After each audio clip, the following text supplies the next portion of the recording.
Dear viewers, Newton drawing tone চ্যানেলের পক্ষ থেকে আমি রশিদ নিউটন আপনাদেরকে সাদর সম্ভাষণ জানাচ্ছি। চিত্রশিল্প এমন একটি শিল্প যেটির মাধ্যমে আমাদের মনের ভাব যেমন প্রকাশিত হয়, তেমনি আমাদের ভাবনাও কিন্তু বিকশিত হয়। অর্থাৎ আমরা যা আমাদের অন্তর্লোকে যে ছবিটি ভাসছে সেটি কিন্তু আমরা ক্যানভাসে অর্থাৎ কাগজের বুকে ফুটিয়ে তোলবার চেষ্টা করি। তো চলুন দেখা যাক আজকে আমাদের আয়োজনের ধারাবাহিকতায় কোন ছবিটি আমরা আঁকতে চলেছি।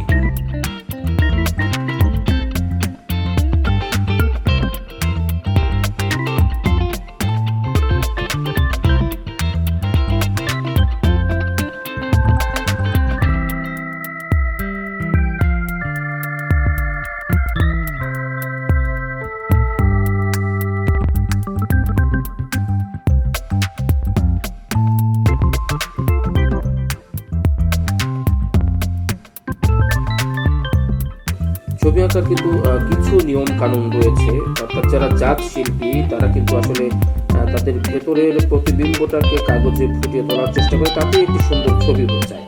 তবে কিছু নিয়ম কানুন কিন্তু রয়েছে, আদেরও কিন্তু কিছু গ্রামার রয়েছে।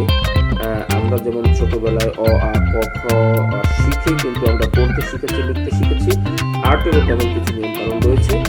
আমরা আমাদের ড্রয়িংগুলোর মধ্যে দিয়ে সেই গ্রামারগুলো আপনাদেরকে দেখিয়ে দেবার চেষ্টা করব, শিখিয়ে দেবার চেষ্টা করব, একসঙ্গে শিখবার চেষ্টা করব।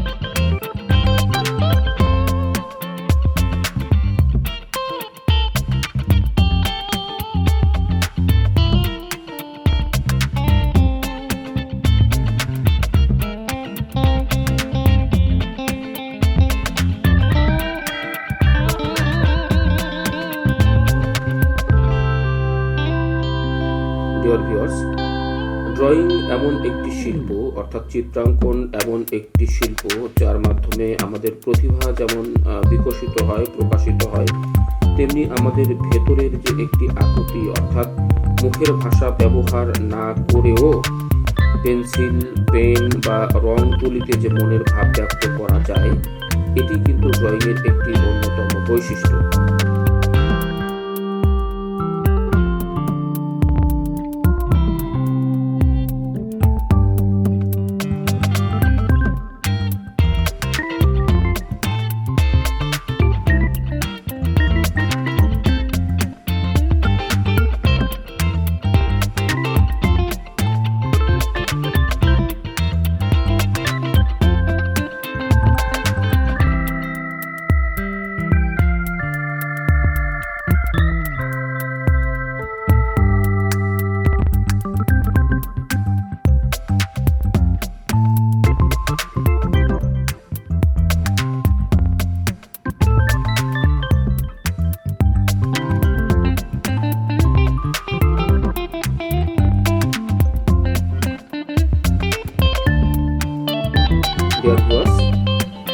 শেষ হয়ে এলো আমাদের আজকের ড্রয়িং।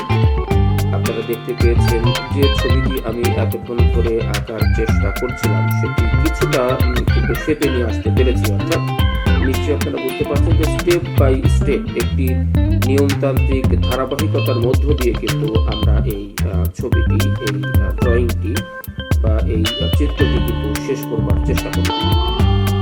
আর্টের মধ্যে কিছু গ্রামার রয়েছে, কিছু নিয়ম কানুন রয়েছে, যেগুলো জানলে আসলে ড্রয়িংটা ভীষণ সহজতর হয়ে ওঠে এবং অত্যন্ত জীবন ঘনিষ্ঠ বা জীবন্ত মনে হয় সেই ড্রয়িংটি। তো আপনাদের কেমন লাগবে জানি না, যদি ভালো লেগে থাকে লাইক, কমেন্ট করে উৎসাহিত করবেন। সবাইকে অনেক ধন্যবাদ।